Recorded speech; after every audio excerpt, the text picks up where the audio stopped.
Hey guys, how are you guys doing? Just want to do a little video on an issue that I had on my car a couple of days ago. So basically, it was happened like at the end of the day. Pretty much, I was using my car the whole entire day, went shopping, etc., etc. Went to the Home Depot, parked it there, went in, grabbed some stuff, came out, got into my car, tried to start it, and did not start. It didn't crank. And I was very surprised at that because, let me see. I don't know whether I was surprised at that or not because I did change up the battery about a month and a half ago.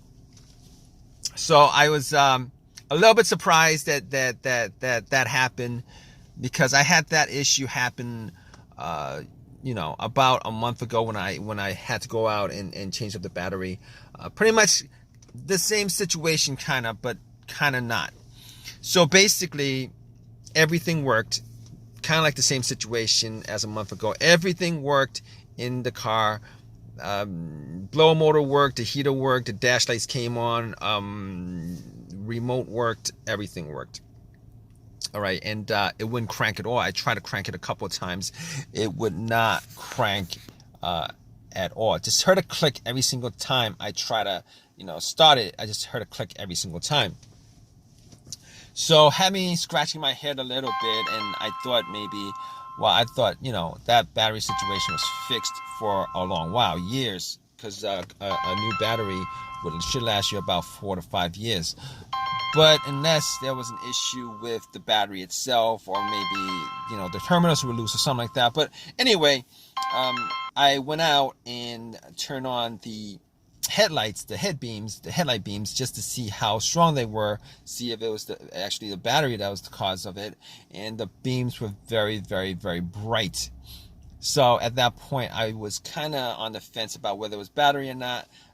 Opened up the hood, popped it, and looked around the battery area just to see whether it was something wrong with the way it, the terminals were plugged in. And I was looking at it, and the terminals were a little bit dirty. So I took the terminals off, had some Coca-Cola, poured some Coca-Cola on the terminals, got some paper towels that I had, and wiped them, popped them back on, and then tried to start the car again, and it would do the same thing. It wouldn't crank at all. Everything else worked, it just would not crank. So at that point, I went back out, rechecked the terminals, made sure they were tight, and they were tight enough. I mean, I was able to wiggle them loose and stuff, but they were tight enough. All right, they were tight enough. So I didn't think that it was the terminal that was the issue, because they were clean enough also. And at that point, I was like, maybe I should look at the negative terminal just to see whether the ground was connected to the frame of the car, whether there was any kind of rust or any kind of corrosion there. So I checked it out, and everything was clean. And that negative wire is the ground wire to any vehicle. So I was like, okay, all right. Let me see. The battery is good. Terminals are good. And at that point, I was like, okay, I'm gonna take out my power pack that I bought from Walmart when I got the battery, just in case one of these situations happen again, because just to save myself some time and stuff like that. I popped it on, and I was for sure it was gonna crank up. All right, and I tried to start it, and nothing. Same thing, click, didn't do a single thing. So at that point, I was able to rule out the battery altogether, and I was able to rule out the alternator being the cause of the problem. And the reason why I was able to rule out the alternator being the cause of the issue pretty much is this. If there was an alternator issue that was causing a problem with the car not being able to charge the battery, etc., etc., just jumping, it would have just jumped you know, it would have cranked over, it would have ran, etc., etc. But obviously, I'm making this video, you know, that didn't happen. So I was like, okay, that's probably not the issue at all. So I was able to rule out the alternator, the battery, the ground wires, the terminals, which for the most part, many times, those would be the main issue of something like this. So at that point, I was scratching my head over it. I was thinking, what else could it be? I mean, could it possibly be, you know, something wrong?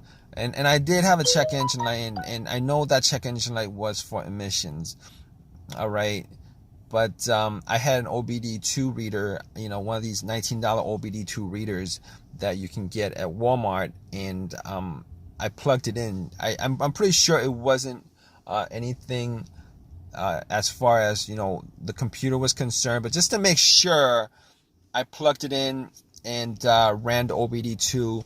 It ran straight through, read it.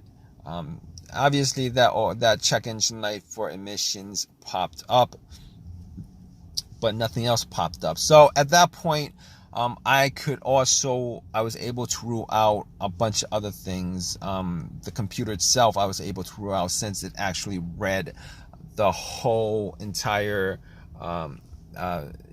ECU, the car's computer. It was able to read that, so I could just rule that out. I was able to rule out anything else that may have a sensor that would cause it, but I'm pretty sure with a no start, no crank situation, it really doesn't have that much to do with sensors, as far as the mass airflow sensor, the throttle position sensor, crankshaft, and all that stuff, because normally those things going out, it would actually create a situation where you could crank up your car, but you just wouldn't be able to start it. So anyway, at that point, I was left with a couple of things. I was left with a couple of things that I could try to figure out whether, you know, whether I could fix it or not. And a couple of those things would be the fuses and the relays. Now, I opened up the fuse box and, you know, checked out the fuses just to make sure that there weren't any kind of brownish tint to any of the fuses, just to give an indication that fuse was blown. I wasn't able to smell anything that was burned, though. So basically, I knew that it wasn't, you know, that, and I couldn't pick it up. I didn't have a fuse tester with me, so I couldn't pick it up if any of the fuses had issues. But from eyesight alone, I could tell that none of them were probably the problem. But I can recall two cases where I've had issues with this kind of situation, where I had a no crank, no start, where the fuse was the cause of it. One of those situations was with an Acura, and the main fuse of that car was blown. The main fuse of that vehicle was blown, and it pretty much caused an absolute power outage throughout the whole entire car. In that situation, there was absolutely no power at all inside the car, as if the terminals were taken off the battery. And once I changed up that main fuse, everything started up again, everything worked, everything was good. So but unfortunately, that wasn't the same situation as I had a couple of days ago, because I was getting power, it just wasn't cranking up. And the other situation with a fuse I had was with another vehicle that I had, and that situation was with the car, not the car cranking but not starting, and that situation was a result of a fuse to the fuel pump, or to the ECU, the car's computer. And once I swapped those out, it had no problem starting. but since it's not cranking at all, I could rule that out. I could rule those two scenarios out as far as the fuse is causing this particular situation.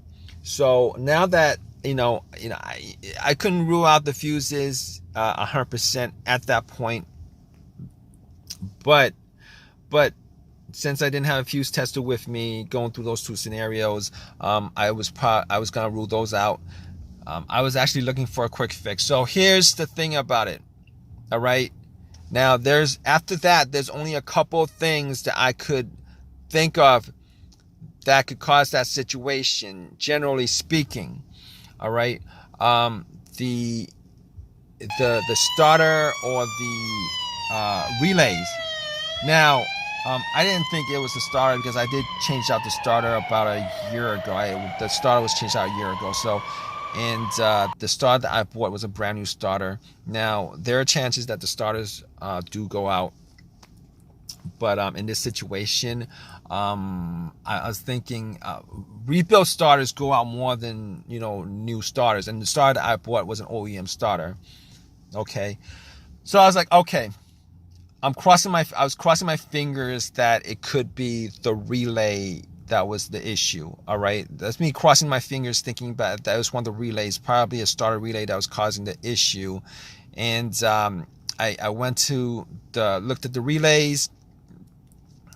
Check the relays out. Obviously, if you guys know anything about relays, it's not something that you could probably visually check to see whether something is wrong with it or not. Normally, relays make clicking noises and stuff like that. And I was hearing a click, but it could have been the clicks were faint. I was hearing a click. So anyway, I got out and Anyway, I checked out the relays and found out where the starter relay was. What I did was I took it out just to inspect it, just to see whether there's any kind of corrosions on the stems or not, and didn't see too much corrosion on the stems. Now, normally, what this situation would entail, as far as me testing it was concerned, was if there was somebody else who could listen to the relay clicking when I'm in the car and stuff like that, I could be able to tell 100%. Probably not 100%, but whether that was the issue or not. But what I did was, instead of doing that, I checked for another relay that had the same. I checked for a relay that was similar, an identical relay in the box, and what I did was, just to test it out, I took the relay out and then swapped it. I took the relay out and then swapped it, and once I swapped it, I tried to crank the car up, and bam, it actually cranked up. It cranked up. It started. So at that point, I knew that it was a malfunctioning relay. Now, so I was able to drive it to AutoZone, bought another relay, popped it in. It works. It's been working since. So it was the starter relay that was the problem. Just want to tell you guys that I did hear the click. I think the relay was malfunctioning. It was working. The relay was working, but it was malfunctioning. I think that was the main problem with the relay itself. The main problem with that issue was that it was working, but it was malfunctioning. Now, I didn't really care enough to do that test, but I did hear the click. And normally when you hear the click, it means that the relay is working, which kind of caught me off guard. But it was working, but I think it was malfunctioning. That's why it wasn't